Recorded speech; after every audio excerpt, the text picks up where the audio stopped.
ఎన్ని కోటాను కోట్ల మంది అయినా కానివ్వండి, నమ్మి దుర్గా అమ్మా అన్నాడు అనుకోండి, అలా అన్నటువంటి వాళ్ళు ఎన్ని కోటాను కోట్ల మంది అయినా సరే వాళ్ళ యొక్క భీతిని, భయాన్ని ఆమె తీసేస్తుందట.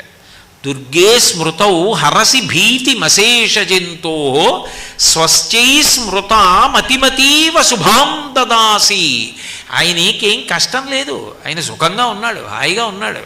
ఆయన అమ్మని తలుచుకోకుండా ఉండడు. అందుకని ప్రతిరోజు అవకాశం ఉన్నప్పుడల్లా అమ్మా దుర్గా దుర్గా దుర్గా అంటూ ఉంటాడు.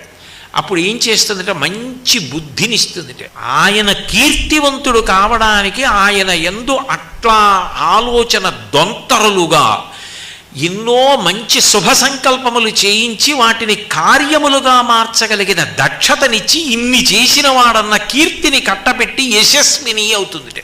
అమ్మవారి యొక్క తత్వం అట్లా ప్రకాశిస్తూ ఉంటుంది. ఆవిడ ఏ మహోపకారాన్ని చేస్తుంది అంటే ఎప్పుడూ ఆర్తి తీర్చడం, కోరికలు మంచిదే, అవసరాలు భగవంతుడిని అడగకపోతే ఎవరిని అడుగుతారు? ఆయనే చెప్పాడు నన్ను అడుగుతారని. నన్ను సేవించి నన్ను నమ్ముకున్న భక్తులు ఉంటారు, వాళ్ళు ఆర్తో జిజ్ఞాసురర్ధార్థి జ్ఞానీచ భరతర్షభ.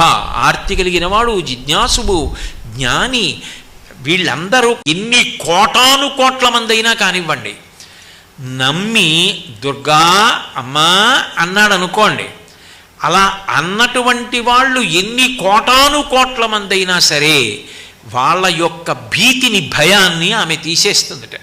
దుర్గే స్మృతౌ హరసి భీతి మశేష జంతో స్వశ్చై స్మృత మతిమతీవ శుభాం దదాసి. ఆయనకేం కష్టం లేదు, ఆయన సుఖంగా ఉన్నాడు, హాయిగా ఉన్నాడు. ఆయన అమ్మని తలుచుకోకుండా ఉండడు. అందుకని ప్రతిరోజు అవకాశం ఉన్నప్పుడల్లా అమ్మా దుర్గా దుర్గా దుర్గా అంటూ ఉంటాడు. అప్పుడు ఏం చేస్తుందంటే మంచి బుద్ధినిస్తుందిట. ఆయన కీర్తివంతుడు కావడానికి ఆయన యందు అట్లా ఆలోచన దొంతరులుగా ఎన్నో మంచి శుభ సంకల్పములు చేయించి వాటిని కార్యములుగా మార్చగలిగిన దక్షతనిచ్చి ఇన్ని చేసిన వాడన్న కీర్తిని కట్టబెట్టి యశస్విని అవుతుందిట.